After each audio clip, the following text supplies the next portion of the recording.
உலகெங்கும் நிறைய கடவுள்கள் உண்டு. ஆனால் சிவன் அந்த கடவுளில் ஒருவனாக அடங்க மாட்டான். சிவன் உலகில் அனைத்து உயிரினங்களுக்கும் அறிவியலாய், அறிவாய், இறையாய் இருப்பவன். ஆகையால் தான் அவன் இறைவன். சிவனே சிறந்தவன். ஃபாதர் உங்களை கூப்பிடுறாரு, கொஞ்சம் வாங்க. வணக்கம் ஃபாதர். வாங்க பரமசிவம் சார். நீங்க பாடம் நடத்துற முறை யாருக்கும் பிடிக்கலையே. என்ன ஃபாதர் சொல்றீங்க? இது ஸ்கூலு. ஒன்னு காட்டுக்கத்தான் கத்தி அடுத்த கிளாஸ்ல உள்ளவங்களுக்கு கேட்கற மாதிரியா பாடம் நடத்தணும்? நான் ஒரு தமிழ் வாத்தியார். அதுவும் எடுக்கிற பாடம் பெரிய புராணம். அதை எப்படி அமைதியா எடுக்க முடியும்? கம்பீரமா தான் எடுக்க முடியும். அப்போ தெம்பாவளி நடத்துங்க.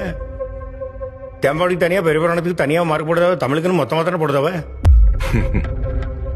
இப்ப புரியுது சார். என்னது? நான் பாடம் எடுக்கிறது உங்களுக்கு பிரச்சனை இல்ல, நான் எடுக்கிற பெரிய புராணம் தான் உங்களுக்கு பிரச்சனை. பரமசிவம் சார், இது கிறிஸ்தவ பள்ளிக்கூடம். நமக்கு சம்பளம் கொடுக்கறது கிறிஸ்தவிய. சார், எனக்கு கவர்மெண்ட் தான் சம்பளம் கொடுக்குது. எனக்கு மட்டும் இல்ல, உங்களுக்கு இங்க இருக்க எல்லாருக்கும் கவர்மெண்ட் தான் சம்பளம் கொடுக்குது. நீங்க இந்த அளவுக்கு பேசுறதுனாக்க நீங்க படிச்சிருக்கிற கல்வி தான் காரணம்.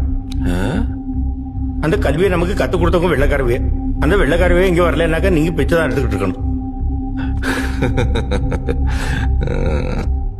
அந்த வெள்ளக்காரனே இங்க பிச்சை எடுக்க தான் வந்தான்.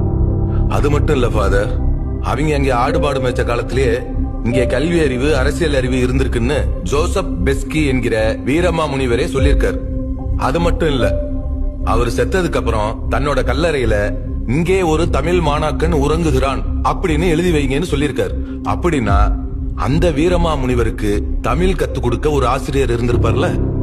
என்னையெல்லாம் மாத்த முயற்சி பண்ணாதீங்க. வரேன் ஃபாதர்.